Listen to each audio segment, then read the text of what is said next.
Bonsoir à tous et bienvenue dans votre revue de presse. Bousculade meurtrière au stade de Zérékoré. Le président de la transition va prendre la parole les prochains jours pour adresser un message à la nation. L'annonce a été faite mercredi par le Premier ministre Baouri lors d'une rencontre avec la notabilité d'Ozali. Faut-il donc s'attendre à des révélations sur les causes de cette tragédie qui a fait 56 morts selon le gouvernement, plus de 150 morts selon des ONG de défense des droits de l'homme?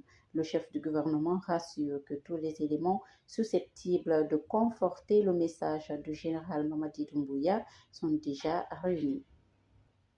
Volet judiciaire dans cette revue de presse, le parquet du tribunal de première instance de Mafankou a requis 10 ans de prison mardi contre Hamza Koulibaly, un ressortissant malien pour trafic international de drogue.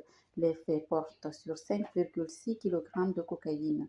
L'accusé a été interpellé avec cette drogue à l'aéroport international Ahmed Sékou Touré, mais il a toujours clamé son innocence dans cette affaire. Il soutient avoir été dupé par un franco-malien du nom d'Abou Koné. Le parquet a aussi requis 1,190,918,400 francs guinéens d'amende à son encontre. À Kamsar, dans la préfecture de Bouquet, 2 personnes ont perdu la vie mercredi dans un accident de la circulation survenu dans le district de Kamakoulou. Selon les informations, c'est un bus de transport en commun qui est entré en collision avec un minibus transportant des passagers en route pour le marché hebdomadaire de Filima. Cet accident a aussi fait plusieurs blessés.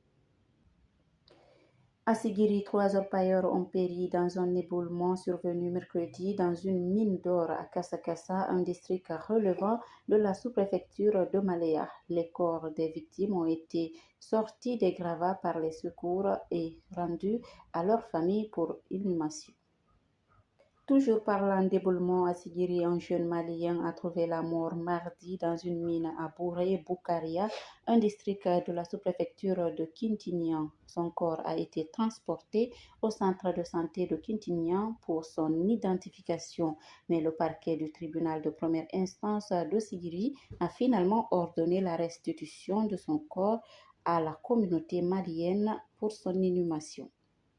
Restons toujours à Sigiri où le corps d'un jeune homme a été découvert mardi à Tatakourou, un district de la sous-préfecture de Dokou. Le défunt a été identifié grâce à la carte d'identité qu'il portait sur lui. Il s'agit donc de Touadimbe Tankwano, ressortissant burkinabé.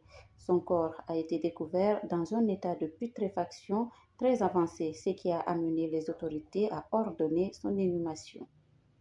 Sur le continent en République démocratique du Congo, les combats ont repris dans le sud Kivu. Ils opposent l'armée congolaise et ses alliés Ouazalando au M23 et aux militaires rwandais selon les autorités congolaises.